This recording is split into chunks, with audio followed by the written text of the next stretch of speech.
tan importante hablar solamente en general. Cuando nosotros pensamos en la creación, yo voy a hablar desde el punto de vista teológico, pensamos en esta controversia, que en realidad es una falsa controversia.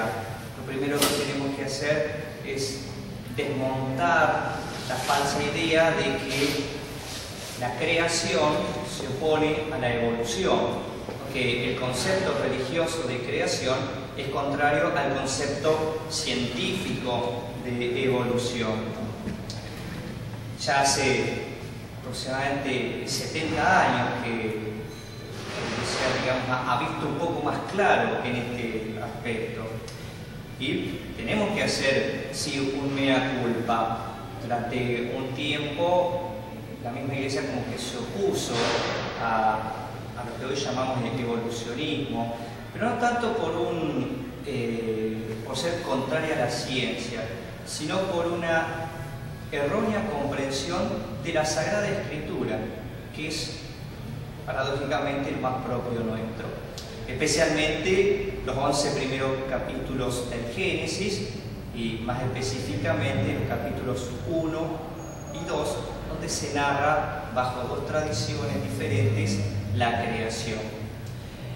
En ese tiempo, digamos, del error, se pretendía que la Biblia fuera una especie de libro de cocina, donde estuviera todo dicho sin la posibilidad de la participación del ser humano.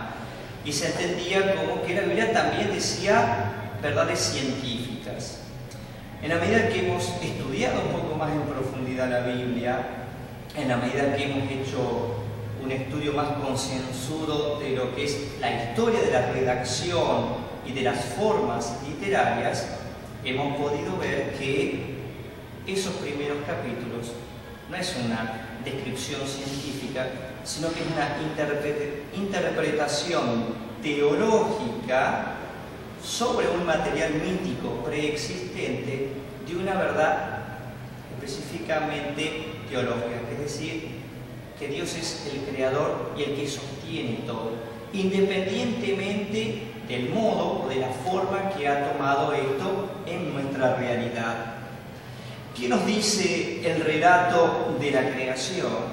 Nos dice en primer lugar que Dios, el Dios nuestro, no es un Dios de la naturaleza, no es un Dios que remite a la naturaleza como los cultos cananeos, por ejemplo, sino que es un Dios de la historia, un Dios que actúa en la historia, un Dios que crea una naturaleza, que usa la naturaleza para la salvación. Y por tanto, acá vemos la bondad de Dios.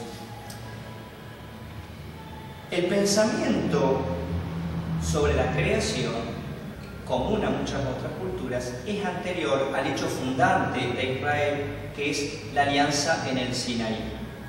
Sin embargo, la alianza en el Sinaí es el prisma a través del cual Israel interpreta toda su historia y también el tema de la creación. ¿Qué nos dicen los relatos de la creación? Que todo tiene en Dios su principio y su fin. Un Dios que es Dios de la gracia y por tanto también de la naturaleza. Ese Dios hizo de un pueblo de esclavos, un pueblo libre, es decir, de ser nada a ser verdaderamente hombre, por medio de la alianza del Sinaí, en tiempos de Moisés. Bajo ese mismo esquema se interpreta la creación. Es un Dios que crea de la nada. Si nosotros vamos al texto, se va a escuchar siempre la palabra bara, que es la palabra creadora de Yahvé. Una acción creadora, por lo tanto, estamos en un mundo positivo. Solamente Yahvé actúa en el relato de la creación. Acá no existe, como en otras cosmogonías, una lucha entre fuerzas opuestas. No existe la destrucción del gigante primordial a partir del cual empieza a existir el universo. Dios personaliza el acto y por medio de esto se evita el fatalismo naturalista. No hay una materia previa. Por lo tanto, esto muestra la absolutez del acto creador de Dios.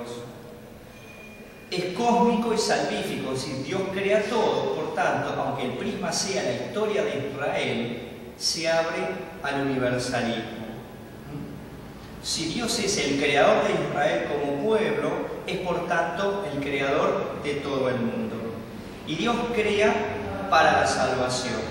Dios crea un pueblo y en ese mismo acto lo salva. Y por tanto, de acá surge la reflexión de que Dios crea un mundo y en ese mismo acto lo convierte en bueno y en salvífico. Por lo tanto, nuestra posición frente al mundo tiene que ser siempre de optimismo, de esperanza y de considerar lo bueno, porque Dios ha creado bueno el mundo. Entonces, ya en la creación comienza para nosotros la historia de la salvación. Dios está presente siempre y todo depende de Dios. Un poco más adelante vamos a analizar algunos conceptos bajo los cuales vamos a comprender mejor esto. Analizando un poquito los textos.